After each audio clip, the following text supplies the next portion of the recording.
Love mocktail 3ನಲ್ಲಿ ಅಪ್ಪ ಮಗಳ emotions ಇದೆಯಲ್ಲ, ಅದರಲ್ಲೂ ಆ ಹಾಡು ಮಾತ್ರ ಬಹಳ ಹೃದಯಕ್ಕೆ ಹತ್ತಿರವಾದದ್ದು. ಮುದ್ದು ಮಗಳೇ ಮುದ್ದಾದ ಮಗಳೇ, ಅದರ ಲಿರಿಸಿಸ್ಟ್ ಸಾಹಿತ್ಯ ರಚನಾಕಾರ ನಮ್ಮ ಜೊತೆ ಇದ್ದಾರೆ. ಮಗಳಿದ್ದಾಳ? ಇಲ್ಲ ಸರ್. ಮದುವೆ ಆಗಿದೆಯಾ? ಇಲ್ಲ ಸರ್, ಆಗಿಲ್ಲ.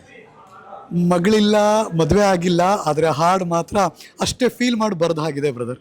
ಹ್ಞೂ ಸರ್. ಸರ್ ಹೇಗನ್ನಿಸ್ತು ಪೂರ್ತಿ ಸಿನಿಮಾ ನೋಡಿದ್ರಿ? ಅದ್ಭುತವಾಗಿದೆ ಸರ್. ಎಕ್ಸ್ಪೆಕ್ಟೇಷನ್ಸೇ ಇರಲಿಲ್ಲ ಈಗ ಈ ಥರ ಇರ್ಬೋದು ಅಂತ. ಸುಮಾರು ಕಡೆ ಸುಮಾರು ಸೀನ್ಸಲ್ಲೆಲ್ಲ ಕಣ್ಣಲ್ಲಿ ನೀರು ಬಂದ್ಬಿಡುತ್ತೆ. ಅದು ಔಟ್ ಆಫ್ ದ ವರ್ಲ್ಡ್ ಇದೆ ಸರ್. ಸಖತ್ ಇಷ್ಟ ಆಯಿತು ಮೂವಿ ಮಾತ್ರ. ಎಕ್ಸ್ಪೆಕ್ಟೇ ಮಾಡಿರಲಿಲ್ಲ. ನೋಡಬೇಕು ಅಂತ ಕಾಯ್ತಿರೋರ್ಗೆ ಏನು ಹೇಳೋಕೆ ಬಯಸ್ತೀರಿ?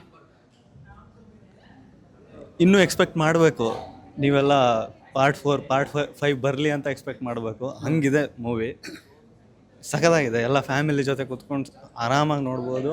ತುಂಬ ಕಣ್ಣು ತುಂಬಿಕೊಂಡು ಹೃದಯ ತುಂಬಿಕೊಂಡು ಥಿಯೇಟ್ರಿಂದ ಹೊರಗೆ ಹೋಗ್ತಾರೆ ಎಲ್ಲ ಸರ್.